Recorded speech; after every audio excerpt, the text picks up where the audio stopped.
A7 news चॅनलमध्ये आपले स्वागत। डॉक्टर अरविंद मुंडे यांना बदलीनिमित्त निरोप। हिंगोली पालिकेचे मुख्य अधिकारी डॉक्टर अरविंद मुंडे यांना बदलीनिमित्त पत्रकार वेलफेअर सोसायटीच्या वतीने सत्कार करून निरोप देण्यात आला। यावेळी पत्रकार वेलफेअर सोसायटीच्या गृहसंकुलाच्या कामांचा आढावा घेण्यात आला। शुक्रवार दिनांक 26 जून रोजी शासकीय विश्रामगृहात पत्रकार वेलफेअर सोसायटी हिंगोलीची बैठक संपन्न झाली। बैठकीच्या सुरुवातीला छत्रपती शाहू महाराज यांचे प्रतिमेचे पूजन करून अभिवादन करण्यात आले। यानंतर पत्रकार गृहसंकुल संदर्भात हस्तांतरण प्रक्रिया यासह माढा नियमावली याविषयी चर्चा व आढावा घेण्यात आला। यानंतर हिंगोली पालिकेचे मुख्य अधिकारी डॉक्टर अरविंद मुंडे यांच्या बदलीनिमित्त सोसायटीच्या वतीने छत्रपती शिवरायांची प्रतिमा डॉक्टर मुंडे यांना भेट देण्यात आली।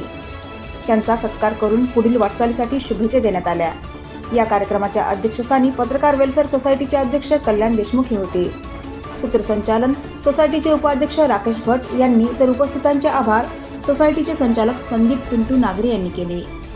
यावेळी सोसायटी संचालक संतोष भिसे, रवी शिखरे, पल्लवी मुदगल यांच्यासह सोसायटी सदस्य पत्रकार मोठ्या संख्येने उपस्थित होते।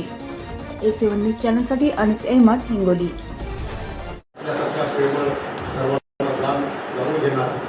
आणि प्रत्येकाला एखाद्या गोष्टी काम जर होत नसेल तर तुम्ही निश्चितच सांगितलं हे काम उदारनिर्माणच्या तुम्ही आता थांबा किंवा प्रत्येक गोष्टीला तुमच्यामध्ये पॉझिटिव्ह असो किंवा निगेटिव्ह असो एखादं काम तुम्हाला जरी पडलं नाही तर तुम्ही स्पष्टपणे एक स्पष्ट वक्तव्य म्हणा त्या सगळ्या गोष्टी आमच्यासाठी निश्चितच आम्हाला काही शिकणाऱ्या आहेत।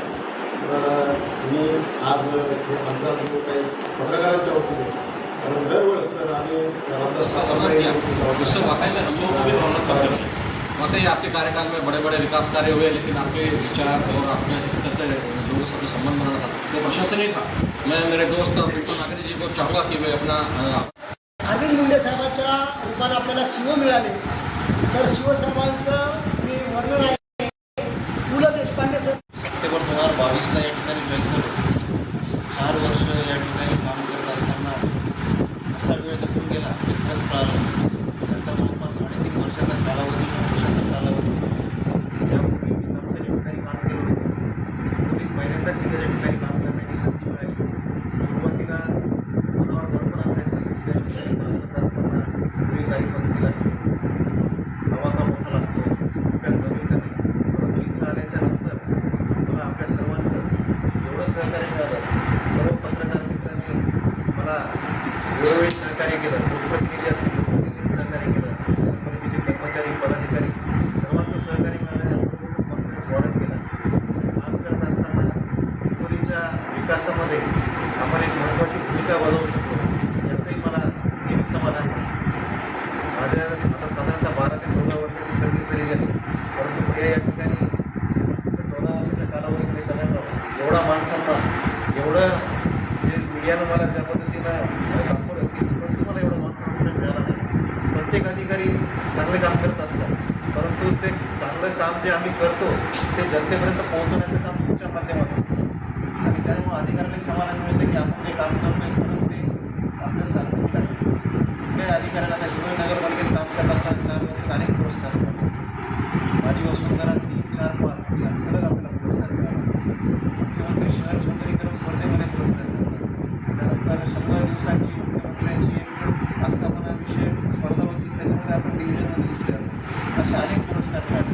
परंतु मला असं वाटतं इथं काम करत असताना आपल्या मनामध्ये जनतेच्या मनामध्ये पत्रकार मित्र असतील, आमचे कर्मचारी पदाधिकारी असतील सर्वांच्या मनात माझ्याविषयी जो विश्वास निर्माण झाला तो माझ्यासाठी माझा खरा पुरस्कार आहे। त्यातून मला प्रेरणा मिळते काम करण्याची। इथं काम करत असताना रस्ते प्रकल्प आपण पूर्ण केला, जवळपास 90% रस्ते प्रकल्प पूर्ण केला। एसीमधले असतील किंवा इतर शहरातले 39 जे मोठे डीपी रोड आहेत त्या मोठ्या डीपी रोडचं काम आपण पूर्ण केलं। शहराची पाण्याची गरज ओळखून आपण नवीन पाणी पुरवठा योजना पोहोचवली आणि त्याचं काम सुद्धा देखील आता जवळपास 43% पूर्ण झालं आहे। येत्या वर्षभरात ते काम पूर्ण होऊन पुढच्या उन्हाळ्यामध्ये आपल्याला दररोज किंवा मॅक्झिमम 2 दिवसाला एकदा पाणी कसं मिळेल त्याचं नियोजन करण्यात माझी महत्त्वाची भूमिका राहिली याचंही मला अभिमान वाटतं। या सर्व योजनांमध्ये निधी आणण्यामध्ये सामाजिक पदाधिकाऱ्यांची सर्वात महत्त्वाची निधी आणण्यात भूमिका असते। लोकप्रतिनिधीशिवाय निधी येऊ शकत नाही, परंतु प्रशासनाचा भाग म्हणून त्या योजनेला गती देण्याचं काम मला करता आलं याचं मला समाधान आहे। माझी बदली जरी झाली असली तरी वाशिम काय फार दूर नाही, आपल्या भेटी नेहमीच होत राहतील। आपणही तिकडे या। मी आता परभणीला माझं घर परभणीला जाताना मला घेऊन जावं लागणार आहे. त्याच्यामुळे कधी माझी गाडी तुम्ही अडू शकता. कालावधी बराच नव्हता मला इथं, त्यामुळे बदली होणं हे साहजिकच होतं. आता आपण अंडरग्राऊंड ड्रेनेजचा जे आपले हाऊस कनेक्शन्स आहेत त्याचाही DPR आपण तयार केलेला आहे. रस्ते प्रकल्प 3 हाई प्रकल्प आपण तयार केलेला आहे. एक आपलं शॉपिंग कॉम्प्लेक्स जे इंदिरा कुटीर अंतर्गतच्या ठिकाणी प्रस्तावित केलं त्याचीसुद्धा 52 कोटीची प्रशासकीय मान्यता झालेली आहे. तसे आता टेंडर प्रोसेस करून ते आपल्याला काम पूर्ण करायचं. त्यानंतर म्हणून जवळपास 110 गाड्या आपल्याला इथले युवकांना व्यवसाय करण्यासाठी उपलब्ध होणार आहे. आपण राजू सातव नाट्यगृहाच्या समोर देखील जवळपास 45 गाड्यांचं त्या ठिकाणी बांधकाम पूर्ण झालेलं आहे. त्याचं आता त्रिसदस्यीय समितीची मान्यता होऊन ते पण आता पुढं युवकांसाठी तिथं व्यवसाय करण्यासाठी रोजगार तिथं उपलब्ध होणार आहे.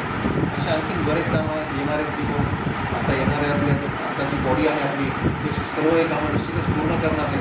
आणखी मोठे मोठे प्रकल्प हिंगोलीमध्ये आणि दर्जेदार कामं पूर्ण होतील अशी अपेक्षा मला आहे. माझी बदली जरी झाली असली तरी माझे इथले जे गुणवंत आहेत इथले जे अपंग आहेत आपण जे प्रेम ते कायम माझ्या स्मरणाखाली आपले सर्व माणुसकीचे नाते आपण नेहमीच आपण जोपासणार आहोत. हिंगोलीच्या विकासासाठी आणि प्रगतीसाठी माझ्या नेहमीच शुभेच्छा लागतील. पुढे बोलतो.